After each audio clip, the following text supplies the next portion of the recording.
대한민국 중심 채널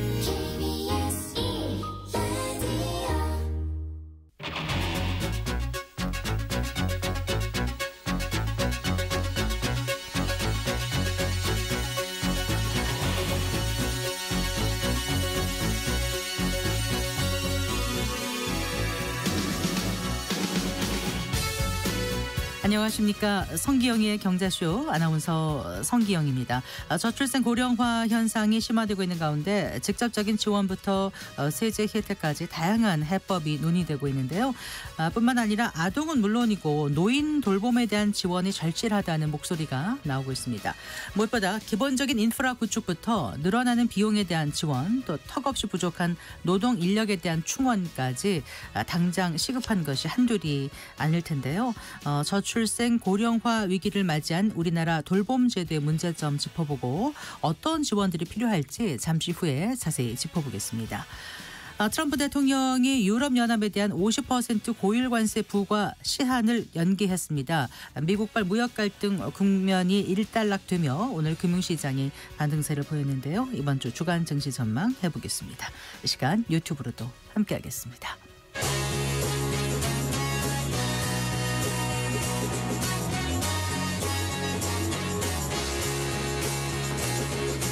경제 시야를 넓혀드립니다.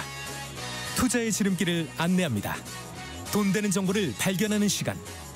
KBS 1라디오 경제쇼.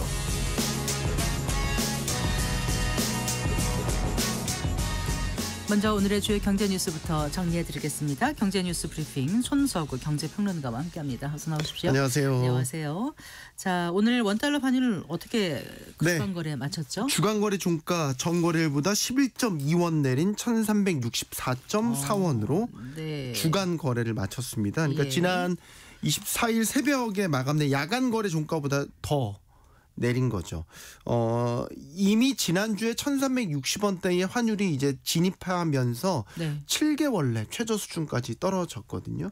지금 보면 계속 저점을 좀 낮춰가고 있는 이런 상황인 거고, 지금은 워낙 강세 요인보다는 달러 약세 요인이 더 크다고 봐야 되겠습니다. 네. 일단 미국 신용등급 하락을 기점으로 해서 미국 정부의 부채 문제가 부각됐고, 이에 따른 미 국채 수요에 대한 부진, 이에 따른 금리 급등, 아시아 통화에 대한 절상 요구, 이런 경계감 등이 다 겹치면서 달러가 약세로 가고 있는 거죠. 네. 주요 6개국 통화 대비 달러 가치를 나타내는 달러 인덱스를 보면 원래는 2주 전만 해도 100대였다가 지난주 99 낮아졌고 지금은 또 98대까지 네. 추가 하락했습니다. 지금 미 의회에서 심의 중인 감세안도 결국에는 시장 불안으로 이어지고 있기 때문에 이런 전반적인 상황들이 이제 미국 자산, 즉 셀 아메리카 현상을 계속해서 부추기고 있고 달러 약세의 빌미가 되고 있다라는 분석이고요. 주말 사이에 한 가지 변수가 더 불거졌죠. 트럼프 대통령이 유럽연합과의 협상이 진전되지 않은데 불만을 터뜨리면서 네. 다음 달부터 50%의 고율 관세 부과할 거야, 이렇게 경고하고 나선 거죠. 네. 물론 여기에 대해서 이제 스캇 베센트 재무장관이 협상용 발언이었다. 또 그 이후에 이해 시점을 또 미뤘죠. 뭐 이렇게 수습이 되긴 했지만 어쨌든 글로벌 관세 전쟁의 우려가 다시 불거지고 있는 것. 이것도 역시 달러 약세 요인이 되고 있다는 분석입니다. 네. 자, 그 달러 약세로 원달러 환율이 떨어지면 글쎄요, 우리 경제에는 어떤 영향이 있을까요? 지난달까지만 해도 정반대의 양상이었잖아요. 네. 원화가 너무 약세로 가니까 원달러 환율이 치솟으면서 오히려 이거는 증시라든지 뭐 물가 같은 실물 경제에도 상당히 부담이 됐었죠. 그런데 이제 완전히 또 반대로 원달러 환율이 빠르게 떨어지니까 일단 물가 부담은 크게 덜 수 있게 됐죠. 달러 값이 싸지니까 달러로 들여오는 물품에 대한 수입 물가 부담이 떨어지게 되죠. 네. 또 해외 뭐 유학 보내신 자녀 유학 보내신 부모님들이나 뭐 주재원 등이 겪으시는 그런 환율 부담은 크게 덜 수 있게 됐고, 네. 뭐 해외 여행 가시는 분들도 마찬가지가 되겠고요. 그리고 또 이제 주식시장에도 호재로 작용할 수가 있겠죠. 워낙 강세로 일단 환율이 떨어지게 되면 외국인 투자 자금이 한국 주식을 사기엔 좋은 환경입니다. 원으로 산 주식 같은 환차익을 보게 되는 거죠. 일단 오늘 코스피가 2% 넘게 반등하면서 외국인이 또 한국 주식을 많이 샀지 않습니까? 네, 네. 하지만 모든 급등이든 급락이든 급격함이 별로 좋지는 않은 것 같은 게 급격한 환율 하락은 또 수출 기업들에게는 가격 경쟁력에 문제가 생겨서 또 부담으로 작용할 수 있죠. 그래서 이번 주는 어떨 것 같냐? 뭐 전망이 쉽진 않지만 그래도 전반적인 환율의 추가 하락을 점치는 데 무게가 실립니다. 네. 일단 이번 주에 미 국채 추가 입찰이 예정돼 있어요. 이번 주는 단기물에 좀 집중이 되는데 만약에 입찰에서 또 수요가 부진하는 게 확인이 되면 또 한번 국채 금리가 급등하면서 이것도 달러 약세를 부추길 수 있는 요인이 될 수 있죠. 이런 가운데 지금 금값은 다시 오르고 있지 않습니까? 네. 달러가 약세로 가면 안전자산인 금에 대한 수요가 올라가는 이런 현상이 나타나게 됩니다. 그러니까 달러로 금을 사니까 달러 값이 싸지게 되면 금 수요가 증가하고 금값이 오르게 되는 이런 현상들이 나타나고 있는 거죠. 네. 자, 근데 공공요금은 지금 줄줄이 인상될 예정인 거잖아요. 일단 다음 달부터는 지하철 요금이 인상됩니다. 수도권 지하철 기본 요금이 다음 달 28일 첫 차부터 현행 1,400원에서 1,550원으로 인상. 그리고 뭐 청소년은 800원에서 900원으로, 어린이는 500원에서 550원으로 각각 인상이 되고요. 지금 서울교통공사의 적자 폭이 워낙 크기 때문에 인상이 불가피하다라는 입장인 거고, 네. 참고로 누적 적자가 지금 18조 9천억 원에 달합니다. 그다음에 버스 요금도 인상 압박을 받고 있는 게 지금 버스 노조와 서울시 간의 협상이 잘 진행이 되지 않고 있습니다. 평행선을 달리고 있는 상황이거든요. 기본급 인상 요구와 함께 상여금의 통상임금 산입 요구가 지금 있고 여기에 대해 서울시가 계속해서 수용하지 못하겠다라는 입장이기 때문에 이게 제대로 협상이 되지 않을 경우에는 이달 말부터 또 대규모 파업에 들어갈 것이다, 이렇게 노조에서 경고를 하고 있고 쟁의 절차도 밟아놓은 상태이기 때문에 네. 불안한 상황입니다. 여기에 또 최근에 마을버스까지 요금 인상 가능성이 비춰지는 게 네. 그 시내버스와 지하철과 맺고 있는 환승 이 비율에 대한 문제 제기를 하고 있거든요. 그래서 불합리한 정산 비율을 조정해달라. 그리고 요금도 지금 1,200원인데 시내버스 수준으로 인상해달라라는 입장이기 때문에 네. 만약에 여기에 대한 요구가 이제 수용되지 않을 경우에는 예를 들어서 마을버스 노조도 마을버스 조합 같은 경우도 환승 할인제에서 탈퇴할 수 있다, 이런 지금 이야기를 하고 있어요. 네. 그러면 이제 환승이 안 되는 겁니다. 그러면 추가 교통비 부담을 시민들이 더 겪을 수도 있겠죠. 네. 게다가 또 서울시가 하수도 요금 인상 계획을 내놨지 않습니까? 네. 당장 내년부터 5년간 좀 인상폭이 큽니다. 연 14%씩 인상을 하겠다. 그래서 2030년까지 총 92.5% 인상할 계획을 내놨습니다. 네. 누진요금제는 폐지를 하고요. 지금 퍼센테이지만 보면 거의 5년 동안 2배 정도를 올리겠다라는 얘기고요. 지금 2023년 기준 서울시 가구당 월 평균 하수도 요금이 5,600원 정도니까 2030년이 되면 9,500원까지 오를 것으로 전망이 되고 있습니다. 이 서울시에서 여러 이제 설명들을 내놓고 있는데 서울시가 하수도 요금 현실화율이 다른 시도 대비해서 좀 낮다라는 이야기를 하고 있어요. 9,500원까지요? 지금이 얼마인데요? 2023년 기준 월 평균 5,600원입니다. 그러면 거의 2배 가까이. 2배 가까이 앞으로 5년 사이에 오른다는 거예요. 네, 그렇습니다. 네. 그러니까 2030년까지 총 90% 넘게 인상률을 내놨기 때문이죠. 지금 현실화율을 보면 서울시 같은 경우는 한 56%. 네.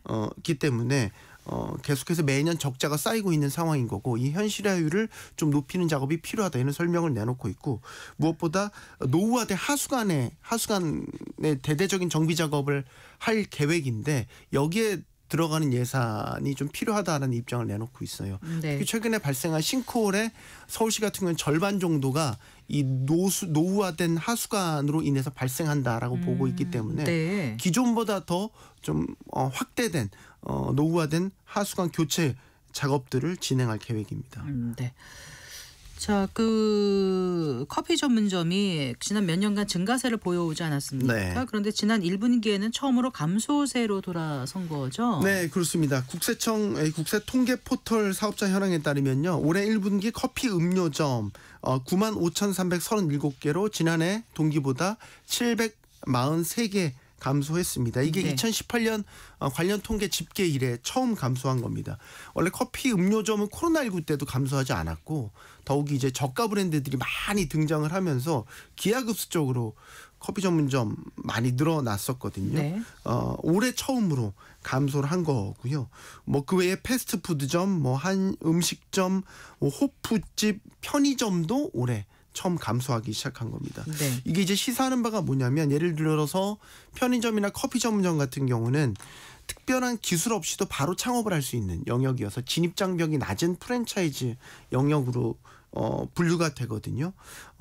이제 시장 포화도 됐고 내수 침체로 더 이상 버티지 못하고 폐업하는 곳들이 많아지고 있다라는 것으로 봐야 되겠고 네. 여기에다가 이제 최근에 원가 부담도 상당히 올라가면서 자영업자들의 부담이 커지고 있으니까 버티지 못하고 나가 떨어지는 게 아니냐 이런 분석이 나오고 있죠. 네.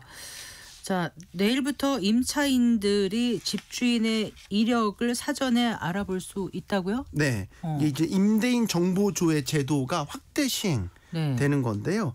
이제 예비 임차인의 경우에는 공인중개사를 통해서 계약 의사가 확인이 되면 임대인 즉 집주인의 동의 없이 정보 조회가 가능하게 되는 겁니다. 네. 그래서 임차인이 전세 계약을 체결하기 전에 예를 들어서 집주인의 이력이나 상태를 알 수 있게 되니까 이거를 이제 계약을 실제 체결하는데 판단 요소로 삼을 수 있게 되는 거죠. 예를 들어서 임대인의 보증 이력이 어떻게 되는지 혹은 집주인이 최근에 빚을 못 갚아서 대위 변제가 일어나진 않았는지 이런 것들을 확인할 수 있게 되는 거죠.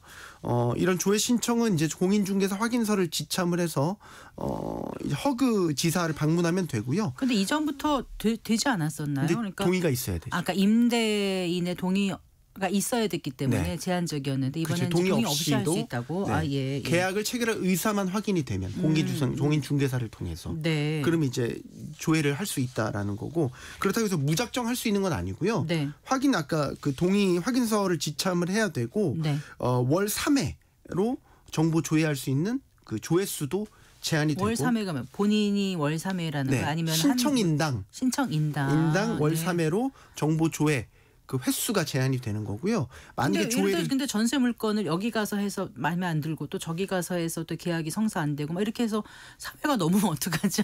이게 좀 남용될 수 있는 여지도 있으니까. 그렇긴 하지만 집을 구할 때 서너 집 보고 물론 할 수도 있지만 못 할 수도 있지 않나 싶어서요. 시작 단계니까요. 네. 뭐 일단 3회로 제한을 하고 이제 상황을 봐서 큰 부작용이 없다 싶으면 뭐 횟수 제한이 좀 더 풀린다든가 뭐 하지 않겠습니까? 네. 그리고 참고로 이제 임대인에게 조회 동의를 구할 필요는 없지만 정보가 제공됐다는 사실 여부 자체는 알립니다. 그 점도 그러니까 허그 전세보증 가입 주택 보유 건수하고 보증금지 대상인지 여부하고 최근 3년간 임대인이 허그해진 채무 이런 거를 확인할 수 있다는 거죠. 네, 그렇죠. 네.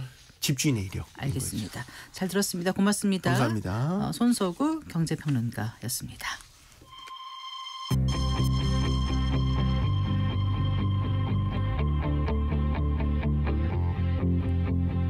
경제 전문가의 원포인트 레슨. 꼭 알아야 할 정보와 이슈를 알기 쉽게 풀어드립니다. 대한민국 경제 고수와 함께 투자의 맥을 짚는 KBS 1라디오 경제쇼. 진행의 성기영 아나운서입니다.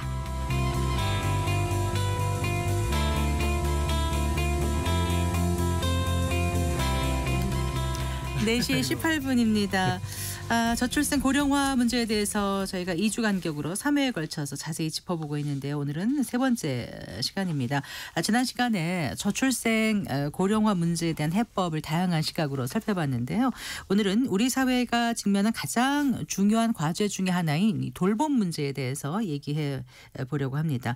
저출생 고령화라는 구조적 위기 속에서 돌봄은 이제 더 이상 개인이나 가족만의 문제가 아니죠. 국가와 사회 전체가 함께 풀어가야 할 중대한 과제로 떠올랐는데요. 이 문제에 대해서 함께 오늘 고민해 보겠습니다. 연세대학교 의과대 교수이자 인구와 인재연구원의 원장이신 김현철 교수 스튜디오에 모셨습니다. 반갑습니다. 네, 안녕하세요. 네.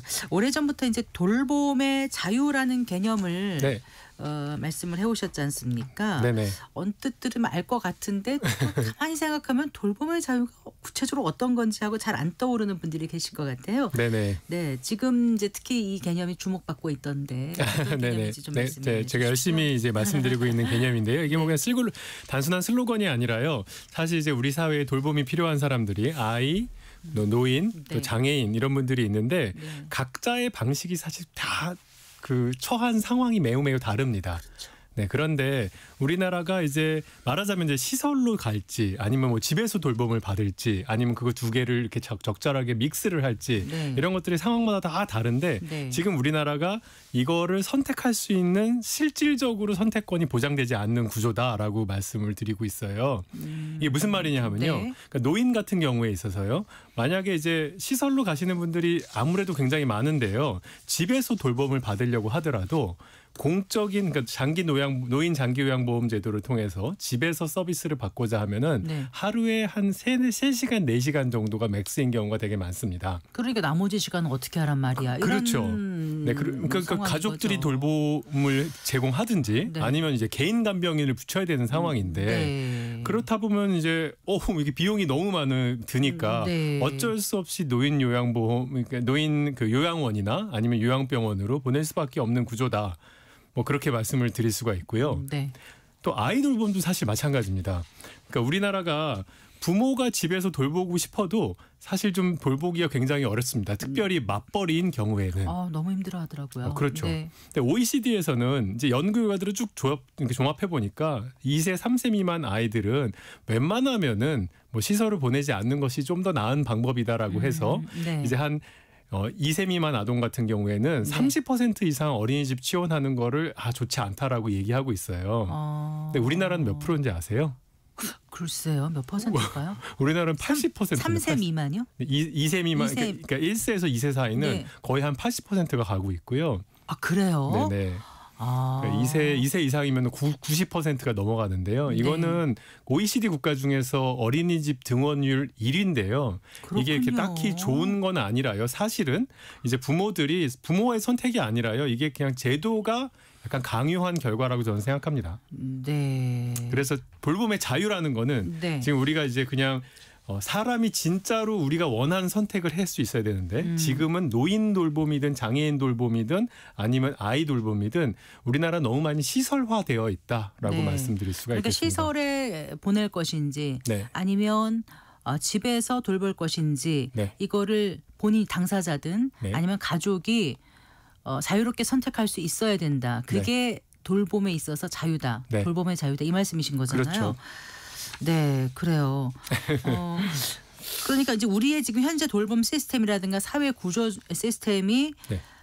이 돌봄의 자유를 그러니까 선택권을 제한하고 있다. 이 말씀을 하고 싶으신 것 네, 같아요. 그렇습니다. 그렇다면 어떻게 일단 이 문제를 해결할 수 있을까? 이게 다층적일 것 같거든요. 그렇죠. 하나만 해결한다고 되는 문제가 아닐 것 같아요. 맞습니다. 일단 네. 가장 먼저 뭐가 중요하다고 보세요, 교수님? 일단은 뭐 제도를 개편하는 것도 필요하지만 일단은요 지금 제일 큰 문제는요 돌봄 인력의 부족인 상황입니다. 그러니까 지금 이제 최근에 한국은행이 그 분석한 그 결론에 따르면요. 지금 현재 이미 돌봄 인력이 모자란 수준이 10만 명 정도 되고요. 그러니까 10만 명이 작은 숫자가 아니고요. 한 10년이 지나고 나면은 이 숫자가 40만 명, 50만 명, 2040년 넘어가면 100만 명 이상 부족할 수 있다. 이런 얘기를 하고 있습니다. 그때는 제가 좀 돌봄이 필요한 나이가 되지 않을까 싶기도 그러니까요. 한데. 근데 그때 얼마가 부족하다고요? 그러니까 2040년 되면요. 100만 명 정도 부족할 것이다. 근데 그러면은 이제 이게 진짜 사실은 지금도 부족해서 네. 간병인을 만약에 고용하려면요. 네. 간병인은 한 350만 원 들고요. 월. 네. 하루 몇 시간 할 때 350만 원입니까? 그렇죠. 기본적으로는 이제 간병인 같은 경우에는 같이 주무시는 분들이 많죠. 네. 네네. 이제 가사 그러니까 사용인 같은 개념인데 요거는 이제 만약에 같이 주무시는 분들을요 최저임금으로 계산을 해서 보면 이것보다도 사실 더 많아서 보통 그렇게 계산 안 하고 네, 간병인으로서 350만 원이고 육아 도우미 같은 경우에는 뭐 한 250에서 한 300만 원 정도 들어갑니다. 네. 이 돈이 굉장히 부담스럽잖아요. 부담스럽죠. 네. 월급 한쪽 배우자의 월급을 다 넣어야 되는 경우도 네. 사실 그렇게 되기 네. 때문에 여성들이 이제 아이 돌봄이나 부모님 돌봄 때문에 여성의 노동시장 참여를 포기하는 경우가 그래서 자연스럽게 또 경력 단절로 경단녀가 생기는 것이고요. 네. 이게 그래서 대한민국 지속 가능성의 큰 도전거리다라고 생각하고 있습니다. 네. 일단 돌봄에 있어서 인력 상황이 지금 심각하다는 걸 짚어주셨고 그렇습니다. 또 그러면은 이 인력 문제는 어떻게 해결을 할 수 있다고 교수님 생각하세요? 그러니까 이제 인력이 점점 모자란 상황인데요. 그러면 우리한테 돌봄을 제공할 수 있는 사람 사람이 뻔합니다. 첫 번째, 우리 부모님 같은 경우에는 내가 하든지 자녀가 하든지 네. 아니면은 뭐 말씀하신 공적 영역에서 이렇게 뭔가 도움을 받는 이제 장기 요양보험제도가 있는데 이게 네. 부족하다고 말씀드렸고요. 네. 이게 확대되려면은 우리가 이제 건강보험료, 장기 요양보험료를 왕창 더 내야 되는데 이게 쉬운 일은 또 아니죠. 네. 그럼 세 번째는 뭐냐 하면요. 로봇에다 희망을 거는 겁니다. AI 휴머노이드 로봇이 이제 막 발전하고 있는 것들을 이제 아마도 보신 시청자분들도 계신데요. 네. 요게 이제 분명히 가능성이 있는데 지금 당장은 아닐 것 같고 당장은 수년 아니잖아요. 내는 아닐 것 같아요. 그렇습니다. 자유롭게 뭔가 로봇이 움직여서 네. 필요를 다 채워준다는 게 수년 내는 안 될 것 같거든요. 그러니까요. 네. 이게 이제 업계에서는 한 10년 정도, 20년 정도 바라보고 있는데요. 네. 뭐 그때까지는 그러면 사실 내가 돌보든지 아니면은 로봇이 안 되면은 사실 그러면 방법은 이제 외국인밖에 남은 게 없는 상황이고요. 네, 네. 이제 외국인 인력 도입이 저는 그래서 사실은 그냥 우리한테 선택이 더 이상 아니다. 이건 그냥 무조건 할 수밖에 없는데 네. 어떻게 하느냐의 과제만 남아 있는 것이다라고 말씀드릴 수가 네. 있겠습니다. 근데 이제 외국인 인력 도입이라는 게 여러 가지 문제를 또 생각해야 되더라고요. 단순히 우리보다는 좀 값싼 인력이다 생각해서 네. 들어오게 했는데 여러 가지 문제점을 좀 고려해봐야 되지 않겠습니까? 그렇습니다. 어떤 거를 생각해봐야 될까요? 네, 결국은 이제 이분들 중에서 상당수가 우리의 이웃으로 귀결될 이제 분들이거든요. 네. 제가 또 이렇게 큰 다른 나라의 예시를 좀 드리고 싶어요. 그래서 우리가 어떻게 한번 할 수 있을지 생각을 해볼 수가 있는데요. 크게 한 세 가지 정도로 구분해 볼 수가 있습니다. 이제 홍콩, 싱가포르, 네. 여기 최근에 대만까지. 네. 요 분들은 이제 자국의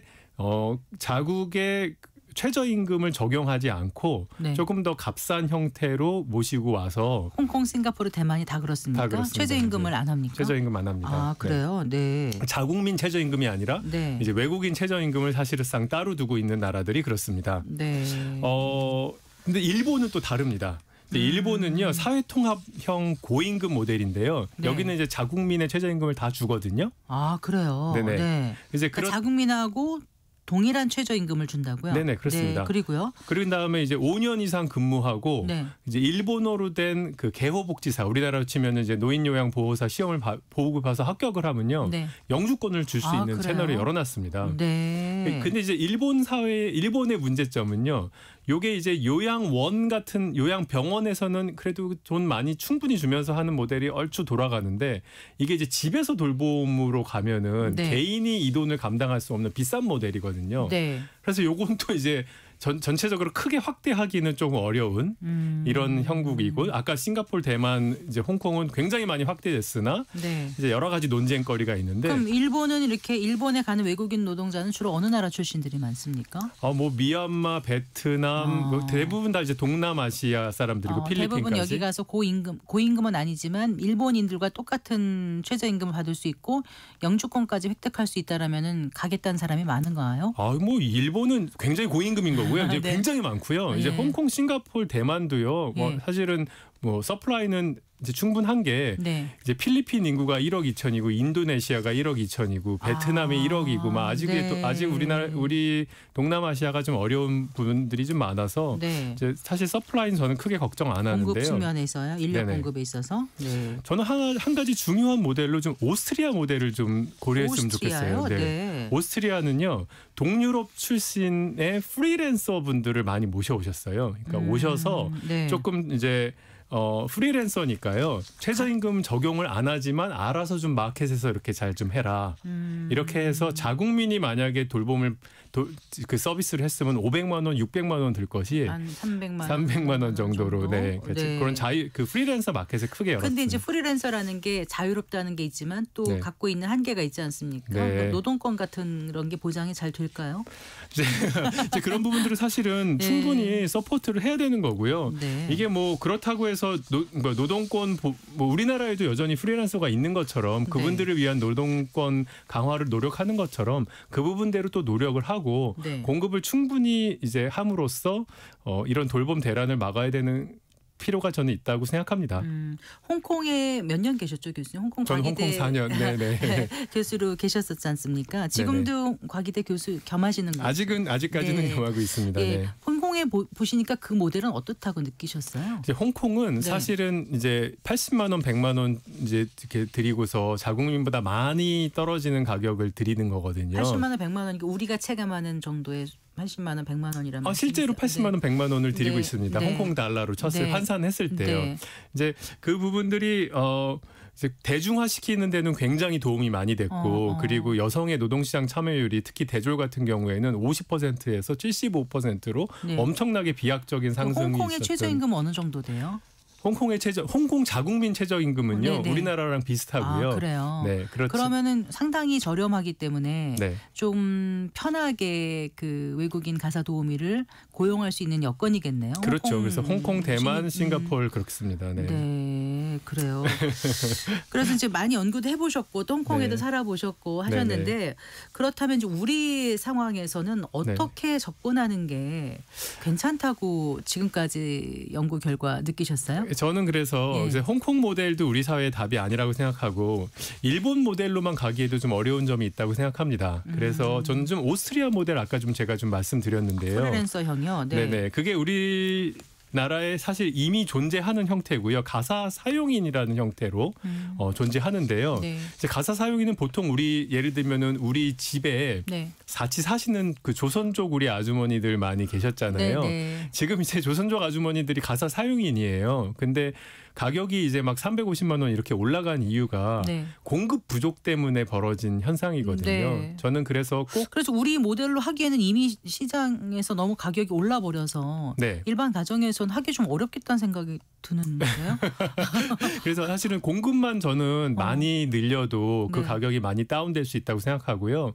또 한 가지 제가 또 꼭 해봤으면 좋겠다고 생각했던 거는 이제 네. 업종별, 직종별 그 최저임금 차등 적용이었어요. 네. 그러니까 이제 꼭 뭐 돌봄 영역에서는 최저임금을 조금 다르게 가져가는 게 가능하지 않을까 이런 생각으로 좀 말씀드렸었고 네. 이것이 법적으로 현행 가능한데 현재 좀 정치적 저항이 굉장히 거센 이제 노동계의 이제 반대가 괜히 커서 네. 이게 뭐 가능은 한데 이게 쉽지는 않을 것 같다는 생각은 들고요. 네. 그렇다면 저는 가사 사용인 형태로 시장 기반으로 좀 자율적으로 개인이 좀 계약을 맺을 수 있고 네. 공급을 충분히 늘리면은 뭐 지금 350만 원은 아니더라도 한 200만 원 수준에서 어떻게 좀 막아볼 수 있지 않을까 뭐 그런 생각을 좀 하고 있습니다. 그러니까 최저임금 차등 적용이 이제 외국인 도우미와 관련해서는 네. 좀 논란거리지 않습니까? 그러니까 네. 네. 그러니까 외국인이라고 차등인 거 없죠. 하는 거는요. 홍콩, 싱가포르인데 그 형태로 하기에는 예. 우리는 이제 ILO에 그 사인한 문서도 이제 있어서 네네 예. 그걸 이제 파기해야 되고 막 이런 쪽 일이 있고 그래서 예. 저는 그것보다는 현행으로 가능한 네. 그러니까 국적에 따른 차등 적용이 아니라 업종에 따른 차등 적용은 할 수 있다라고 생각합니다. 근데 그 모델보다는 아까 제가 말씀드린 그 가사 사용인을 충분히 공급하는 형태가 네. 더 뭐 낫지 않나 생각하고 있습니다. 네. 그 지난해 9월인가요? 네. 그때 그 서울시에서 그 필리핀 가사 도우미 시범 사업 진행하지 않았나요? 네네. 그때 몇 개월 한정 시간을 두고 했던 것 같은데요. 네, 이미 1년, 좀 1년. 1년인가요? 네네. 네. 그럼 아직도 지금 진행 중인 거죠? 이제 시범 사업 본 사업이 이제 끝났는데 네. 이제 이렇게 이거 끝났다고 해서 집으로 돌아가세요 이렇게 하기가 9월부터 1년이라고 그러진 않으셨어요? 작년에 시작했으니까요. 네. 네. 9월부터 6개월. 6개월이었습니다. 죄송합니다. 6개월이 네. 시작했고 네. 그것이 이제 끝난 다음에 이미 뭐 아이들과의 애착 관계도 형성됐고 그랬는데 갑자기 집에 가세요 이렇게 하기엔 좀 그러니까 원래 존재가 그랬어요? 6개월 하고 가는 거였었어요? 뭐 딱히 약속을 하진 않았습니다. 우리 정부가. 네. 근데 이제 문제를 계속 제기를 하니까 네. 그럼 여기 오신 분들은 계속 계세요 한 거거든요. 근데 요거는 이제 어떤 모델이냐 하면요. 출퇴근형 모델이거든요. 네, 네. 그 출퇴근형 모델이면 하루에 8시간 이렇게 딱 정해놓고 하는 거거든요. 이제 이렇게 해서 최저임금을 주는데 네. 이러다 보면은 문제가 뭐냐면 이제 실제로 사용자 측에서 드는 돈은 280만 원, 250만 원 정도 드는데요. 네. 그렇게 받으셔도 네. 숙소비로 숙소비하고 50몇만 원 쓰시고 교통비 쓰시고 막 밥해 먹고 저녁 때 네, 뭐 그러니까요. 이런 거. 예. 그런 거 하면은 이분들이 정작 손해 쥐는 비용이 별로 없거든요. 다시 안 온다 그럽니까? 어떻습니까? 아니 그럼에도 불구하고요. 본국에서는요. 네. 임금이 20만 원에서 30만 원 수준이기 네. 때문에요. 네. 뭐 100만 원을 남겨도 그것이 이제 그분들한테는 훨씬 좋은 거라서 당연히 남아 계시는데요. 네. 그러니까 이제 사실 모두가 불만족하는 거예요. 왜냐하면 사용하는 사람들은 200 몇십만 원 이제 250만 원 정도 쓰시니까 부담된다고 말씀하시고 정작 벌어가는 사람들은 또 뭐 교통비며 숙소며 그런 거를 다 쓰시니까 이제 좀 불만이 있는데 이제 사실 저는 이런 제도를 이제 도입했을 때 집에서 숙소를 제공하고 방 한 칸 드릴 수 있어야 되고 네. 그렇게 해서 조금 가격을 다운시킬 수 있다면 그러니까 230만 원이 아니라 150만 원 드리고 네. 방 드리면은 네. 가사도우미 분들도 출퇴근하느라고 덜 힘들고 네. 돈도 더 많이 받을 수 있고 뭐 그래서 여러 가지로 그런 형식으로 풀려야 되지 않을까 생각을 하고 있고 네. 요거는 가사 사용인 형태로 풀어야 된다라고 네. 말씀드리겠습니다. 저출생 고령화 위기를 극복하려면은 지금 돌봄 인프라 마련해야 되고 시스템 바꿔야 되고 특히 이제 인력 충원이 필요하다 말씀해 주셨는데 네네. 어떻게 돌봄 정책 만들어 나가야 될지 끝으로 좀 정리를 네. 부탁드리겠습니다. 네, 일단은 첫 번째는 선택지를 우리가 다양화하고 뭐 누구든지 원하는 돌봄을 받을 수 있어야 된다고 생각하고요. 네. 외국인 인력 지금 아무도 대선 주자 중에서 이야기하고 있는 분이 없습니다. 정말이에요? 네. 그랬나요? 네. 저는 그냥 이거는 다들 피해 가시는 사실은 이게 이 방법밖에 그 솔루션이 없는데도 불구하고 뭐 표가 안 된다고 생각하시는지 네. 피해 가시고 있다고 생각하고요. 네. 또 이제 휴머노이드 로봇 그 기술에 대해서 좀 자세히 좀 보셔야 될 것 같고 여기 좀 투자하셔서 거의 나중에 10년 15년 뒤에는 많은 가정들이 쓸 텐데 그쪽 산업도 좀 한번 생각해 보실 필요가 있다고 생각이 듭니다. 네. 그래요. 이게 돌봄 위기라는 게 단순한 어떤 복지 문제가 아니라 여러 가지 문제에 지금 걸쳐 있는 거 아니겠습니까? 인구라든가 뭐 경제, 그렇죠? 또 고용, 젠더 문제, 또 결국 이게 우리나라 대한민국의 지속 가능성을 가능하게 하느냐의 그렇죠. 문제이기 때문에 네. 사실 대선 주자들이 이 얘기를 안 했다는 게 지금 놀랍긴 한데 앞으로 좀 주목을 해가지고 네. 먼 미래도 아닙니다. 네. 빨리 좀 정책을 만들어갔으면 하는 그런 바람 가져봅니다. 네, 네. 말씀 잘 들었습니다. 네. 고맙습니다. 감사합니다. 네, 연세대학교 의대 교수이자 홍콩과학기술대 경제학과 교수시죠. 김현철 연세대학교 인구와 인재연구원장과 함께했습니다.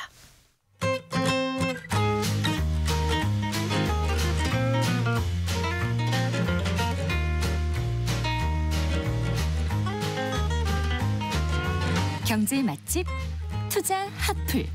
지금은 돈 벌기 딱 좋은 시간.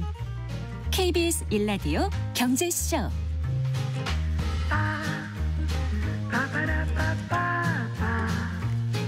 한 주간 주식시장에 영향을 줄 주요 이슈와 일정 살펴보고 현명한 투자 전략도 짚어보겠습니다. 주간 증시 동향.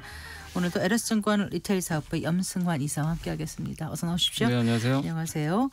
자, 일단 지난주 미국 증시부터 좀 살펴볼까요? 네, 지난주에는 이제 미국 증시가 좀 쉬어갔습니다. 다우가 마이너스 2.47% 빠졌고요. 나스닥이 마이너스 2.47, S&P 500이 마이너스 2.61% 이제 빠지면서 그동안 사실 이제 미국 증시가 좀 랠리를 보였는데 지난주에는 조금 주간 변동 말씀하시는 거죠? 주간 변동입니다. 네. 네. 그래서 부진한 흐름을 좀 보였고 이게 이제 중국 관세 인하 때문에 랠리가 좀 나오다가 이제 그게 좀 어느 정도 이제 중단된 상태고요. 또 무디스가 신용 등급을 강등했죠, 지난주에. 그래서 그 부분이 조금 이제 미국 정부 부채 부담 위험에 대한 이제 그 부분을 좀 가중시키면서 시장이 이제 더는 못 오르는 좀 그런 흐름이 보였고요. 그리고 트럼프 감세안이 어쨌든 하원 통과했지만 이 앞으로 재정 적자가 더 늘어날 수밖에 없다 보니까 여기에 대한 이제 해법도 마땅하지가 않다라는 그런 분석이 나오면서 좀 안 좋았고, 그 금요일 날 장이 좀 더 안 좋았던 게 트럼프가 다시 관세 협박을 또 시작을 했죠. 애플에 25%, 삼성전자 25%, 그다음에 이제 유럽에 대해서는 50%. 근데 이제 유럽에 대해서는 오늘 아침에 우리나라 장시작전에 속보가 떠가지고요. 네. 유럽은 이제 7월 8일까지는 좀 그대로 부과 안 하고 유예하겠다, 협상하겠다고 했기 때문에 유럽에 대한 리스크는 좀 완화됐는데, 아무튼 애플과 삼성전자 그 미국에 공장 안 지으면 관세 때리겠다. 요게 일단 그게 가능한 부담으로. 건가요? 근데 누가 봐도 좀 불가능해요. 이게 할 수가 없는 지금 상황이거든요. 네. 그래서 그거 그냥 이제 말씀을 좀 드리면 네, 네. 이제 처음에 애플 얘기하면서 삼성전자도 같이 얘기가 나왔는데 한마디로 미국에다가 그냥 그 스마트폰 공장 하나 만들어서 생산을 해라. 예, 안 하면 25% 때린다. 이렇게 했고 이거 공식적인 결정은 아니고요. 네. 일단 그렇게 하겠다고 좀 언급을 했고 지난번에 이 사우디에 갔잖아요. 트럼프 대통령이. 그때 팀쿡도 같이 간 걸로 나오는데 네. 그때 팀쿡한테 요청을 하긴 했어요. 만들어 달라고. 인도에 하지 말고 미국에 만들어라. 근데 네. 갔다 와서 결심을 한 건지 제가 모르겠는데 이제 본인이 다시 한번 언급을 했고 근데 네. 이제 많은 이제 미국에서도 언론에서 나왔던 얘기는 현재 지금 애플이 중국에서 80% 인도에서 20% 만들거든요. 아이폰은 생산 중인데 네. 요거를 이제 미국에서 뭐 만들지 말라는 법은 없죠. 근데 만들면 뭐가 문제냐면 일단 비용이 네 맞습니다. 공장 짓는데 3년 정도 걸리고요. 일단 네. 기본적으로. 그다음에 이제 웨드부시의 댄 아이브스라는 이제 애널리스트가 비용을 얼마 정도로 측정했냐면 3년 걸리고 300억 달러. 잠깐 얼마요? 3년에 3년에 300억. 300. 예, 그러니까 그 공장 전체가 아니로요. 이제 만약에 이제 아이폰 전체 10% 정도를 미국에 옮긴다. 네, 네. 10%만 옮긴다고 가정을 한 거예요. 그랬는데 그게 3년 300억 달러면 우리나라 돈으로 42조 정도 되거든요. 네. 그죠? 300억 달러니까. 네, 네. 네. 그렇죠. 네. 그러니까 42조니까 그걸 감당을 해야 되거든요. 애플이. 그러면 안 옮기는 게 낫죠. 차라리 그냥 25% 맞아버리고. 맞겠다. 네. 네. 그게 낫고 그리고 이건 그러면 누가 피해 보냐면 소비자들이 피해 봐요. 왜냐 네. 애플이 안 올리진 않을 거예요. 가격으로 어느 정도 25% 안 올리겠지만. 네. 그죠. 그리고 미국에 어쨌든 이제 이게 비용도 비용인데요. 애플 아이폰 중국 공장 주변에 20만 명이 기숙하고 있대요. 그래서 이제 애플 아이폰을 이제 생산을 하는데 네. 굉장한 숙련공이라 네. 미국에서 그걸 잠깐 배워서 하는 건 불가능하다고 합니다. 이 조립하는 게 정말 고난이도 기술이 일부 들어가기 때문에. 네. 그러니까 이제 이건 뭐 애플만 그런 게 아니라 삼성도 마찬가지잖아요. 그래서 사실상 그냥 25% 맞을 수밖에 없어요. 만약에 이거를 뭐 아무리 트럼프 대통령이 원한다고 해도 현실적으로 CEO들 입장에서는 불가능한 지금 영역이거든요. 그래서 그 피해는 기업과 미국의 소비자가 받을 수밖에 없는데 근데 우리가 이제 생각해야 될 건 결국 요거는 제가 봤을 때 뭔가 좀 얻어내기 위한 뭘 얻어내려고? 결국 미국에 뭘까요? 뭐 아이폰 공장 안 짓더라도 뭐 다른 쪽으로 투자를 해라. 일자리 만들어라. 그런 요구가 아닌가 싶긴 한데 근데 이미 삼성은 바이든 행정부 때 반도체 공장 이미 건설을 해놨기 때문에 사실 더하기가 좀 쉽지 않은 상황인데 네. 어쨌든 자꾸 이제 이런 좀 무리한 이제 요구를 하니까 참 이게 기업들 입장에서는 지금 불확실성도 있지만 참 경영하기가 쉽지 않은 그런 상황인 것 같습니다. 네. 자 그리고 이제 감세 법안에 대해서 좀 얘기를 해볼까요? 네. 지난주 이제 우여곡절 끝에 하원에서 감세안이 통과됐는데 이 영향을 받는 업종들이 당연히 있지 않겠습니까? 네. 네. 네 가장 컸던 게 이제 이 감세안 통과되면서 태양광 업종들이 제일 안 좋았습니다. 네, 네. 태양광 업종 우리나라에서 이제 하나솔루션이 오늘도 빠져가지고요. 오늘 얼마나 빠졌나요? 오늘도 아까 보니까 3% 이상 제가 3%가 4% 정도 보고 왔거든요. 네. 그래서 오늘 좀 빠졌는데 3.05%. 네. 네. 근데 900원 이게 빠졌네요. 주가가 네. 거의 4만 원 갔다가 지금 이제 2만 28,600원이에요. 이게 불과 3일 만이에요. 3일 연속 급락해 가지고요. 네. 빠졌는데 근데 이유가 있는 게요. 중국을 규제하면서 이제 미국에서 태양광 생산 시설이 있기 때문에 하나솔루션이 이제 수혜를 받을 거다라는 이제 얘기 때문에 올랐고 네. 이번 1분기 실적에서 주택용 태양광 매출이 좀 많이 늘었어요.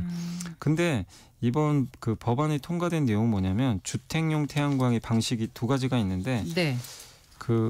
주로 하나솔루션이 이제 공급하는 방식은 네. TPO라 그래서요. 흔히 렌탈이라 그래요. 아. 자기가 소유 안 하고요. 이제 빌리는 거죠.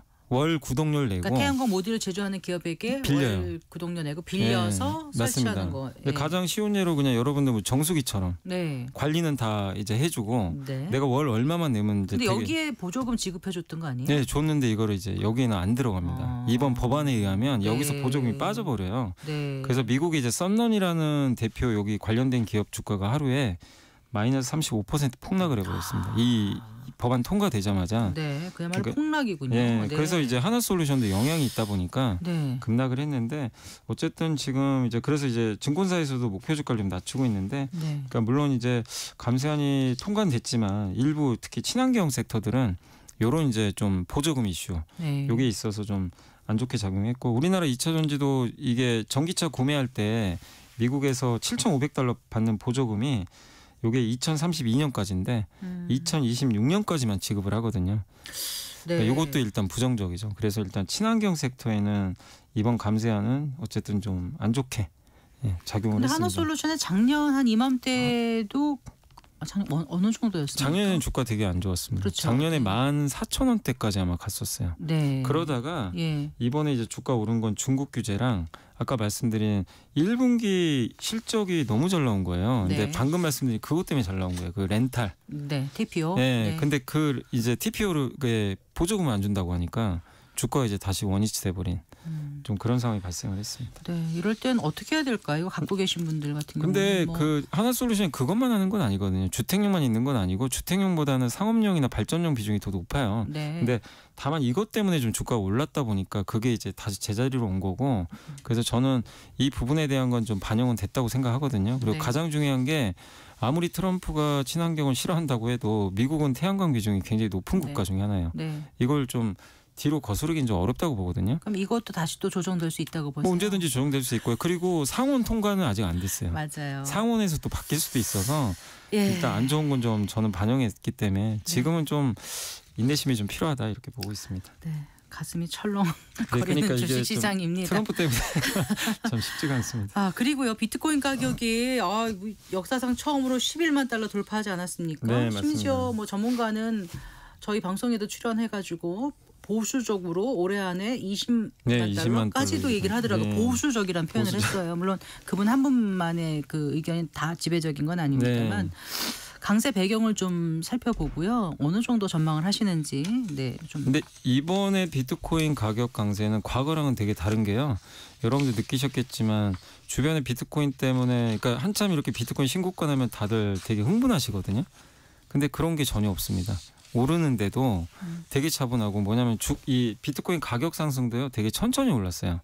보통 이렇게 전고점 돌파할 때 급등하거든요. 네. 급등락이 되게 심해요. 과거에는 이렇게 뚫을 때 뭐 하루에 막 10% 이상 오르는 경우도 많은데 이번에 하루에 1, 2%씩 천천히 올라서 고점을 넘겼거든요. 그러니까 뭐가 달라진 거냐면 기관 투자들이 많이 들어왔어요. 미국에서. 네. 그러니까 어떤 의미냐면 달러 대체제로 비트코인을 편입을 한 거죠. 네, 자산 배분 측면에서. 그러다 보니까 이제 개인 투자자들의 미국의 이제 개인 투자들이 보통 이제 비트코인 살 때 굉장히 차익을 좀 노리고 투기적으로 하는 경우가 많은데 그거보다는 자산 배분으로 한다는 건 뭐죠? 이걸 장기로 그냥 묶어두는 거예요. 네. 사가지고 일정 부분을.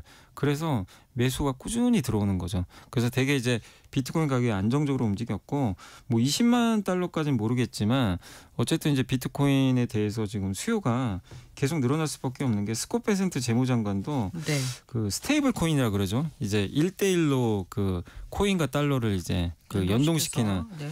요거에 의한 앞으로 수요가 계속 늘어날 수밖에 없다라고 또 언급을 좀 해줬거든요. 그래서 이 스테이블 코인에 대한 또 수요가 계속 늘어나면 이거 역시 비트코인에도 긍정적일 수밖에 없기 때문에 과거랑은 되게 좀 달라진 것 같아요. 그리고 가장 큰 그런 건 역시 변동폭도 그럼 앞으로는 이전처럼 안 하겠네요. 그럴 가능성이 높습니다. 어. 그럼 굉장히 안정적으로 좀 바뀌면 이게 네. 자산 배분 상품이 될 수도 있어요. 예. 그러니까 하나의 지금 미국 기관 투자자들은 그렇게 하고 있기 때문에 그래서 달러를 일부 대체해 버리는 거죠. 달러 수요를 일부 대체한다는 측면에서 과거랑은 되게 달라졌다. 물론 이제 비트코인은 아직도 위험 성격이 없는 건 아니니까 24시간 또 거래가 되니까 변동이 아예 안 나오는 건 아니지만 확실히 과거보다는 변동성이 많이 축소된 게 좀 달라진 점이다. 지난 주말 어떤 지인하고 저녁을 먹었는데 네.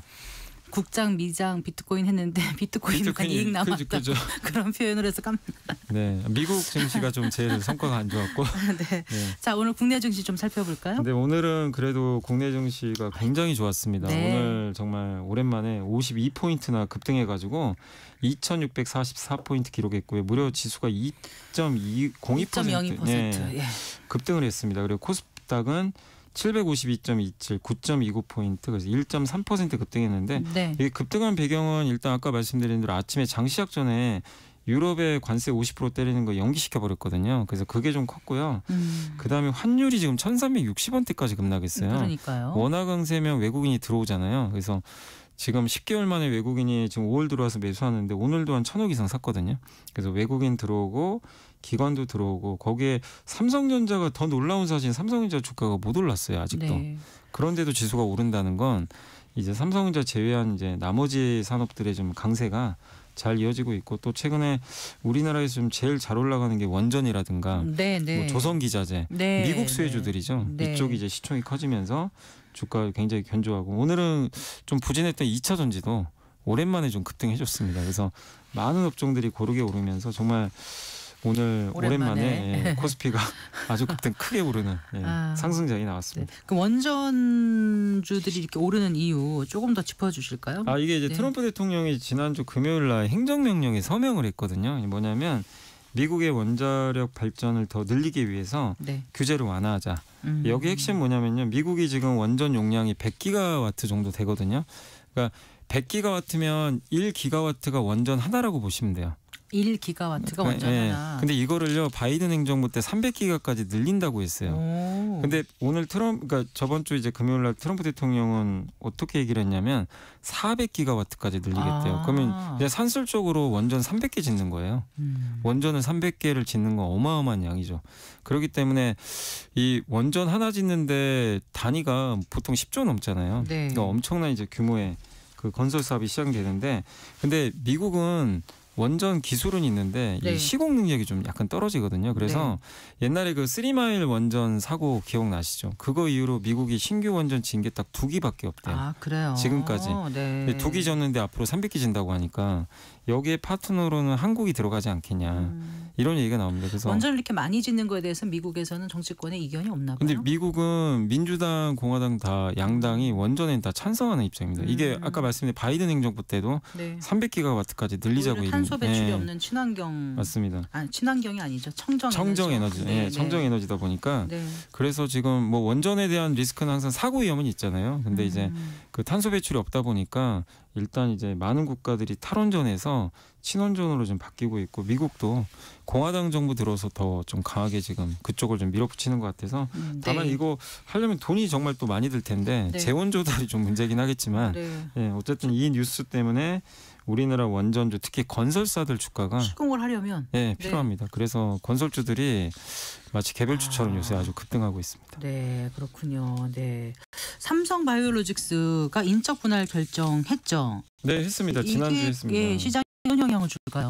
바이오 산업을 이제 키운다는 의미로 보시면 될 것 같고요. 근데 네. 이제 이게 핵심은 분할을 인적 분할로 하니까 주주분들은 2개 다 가져갑니다. 물적 분할은 못 가져가잖아요. 네. 그래서 인적 분할은 이제 쪼개지는 회사를 둘 다 어떻게 인적 분할을 한 거죠? 삼성 바이오로직스 그 위탁 생산하는 업체 있잖아요. 네네. 여기랑 자회사 중에 삼성 바이오에피스가 있어요. 삼성 이게 에피스. 요게 이제 바이오 시밀러 복제약 만드는 회사. 복제약, 네. 요 2개를 쪼개는데 대신에 바이오에피스는 중간 지주사 그 에피스 홀딩스라는 걸 하나 만듭니다. 삼성 에피스 홀딩스. 그래서 그 밑으로 들어가요. 그런 이제 구조입니다. 그래서 65대 35로 나눠집니다. 바이오로직스가 65, 에피스 홀딩스가 35. 네. 그래서 이제 주주분들은 65대 35주로 이제 100주면 나눠 갖는 거죠. 네. 이렇게 하는 이유가 그 삼성바이오로직스는 주요 글로벌 제약사들이 수주주잖아요. 그쪽에 좀 불편했나 봐요. 바이오로직스가 자기네들 경쟁사거든요. 아니 그 바이오에피스가. 네. 왜냐하면 신약의 복제약을 만드는 회사가 저 밑에 들어가 있으니까 이게 불편한 거죠. 이해상충 관계가 좀 있어요. 그러니까 그걸 좀 풀어달라고 했나 봐요. 근데 이제 그 방법으로 분할을 결정한 것 같아요. 회사를 아예 분리해버리는 거죠. 그러면 이제 삼성바이오로직스는 그냥 위탁 생산만 하면 되거든요. 그리고 바이오에피스는 이제 바이오시밀러나 신약 개발을 하면 되니까 그래서 그런 좀 이해상충 관계를 좀 해소하기 위해서 분할을 했다라고 합니다. 네. 자, 이번 주엔 어떤 중요한 일정들이 있습니까? 오늘은 미국 증시 휴장입니다. 예. 오늘 메모리얼 데이로 휴장으로. 그렇군요. 네. 미국 증시는 휴장이고요. 네. 그다음에 내일은 이제 컨퍼런스 보드 소비자 기대지수 있고 내일은 아마 대선 후보 3차 TV 토론 또 있는 걸로 알려졌고 우리 네, 우리 한국이요. 네. 그리고 가장 중요한 게 이제 수요일 날 28일 날 엔비디아 실적 발표 있어서 어느 여기 정도의 이제 예상도 잘 나올 것 같아요. 시장은 그래요? 잘 나오는데 눈높이가 높아서 충족을 해야 되겠죠. 그리고 29일은 이제 금통인데 아마 네. 금리는 내릴 것 같습니다. 이번엔 0.25%. 네, 내릴 것 같고요. 네. 마지막으로 금요일 날은 미국의 4월 개인 소비 지출 물가지수 발표되니까 네. 참고하시면 되겠습니다. 알겠습니다. 잘 들었습니다. 네, 고맙습니다. 고맙습니다. LS증권 리테일 사업부의 염승환 이사와 함께했습니다. 마칠 시간입니다. 성기영의 경제쇼 오늘 순서 여기까지입니다. 아나운서 성기영이었습니다. 고맙습니다.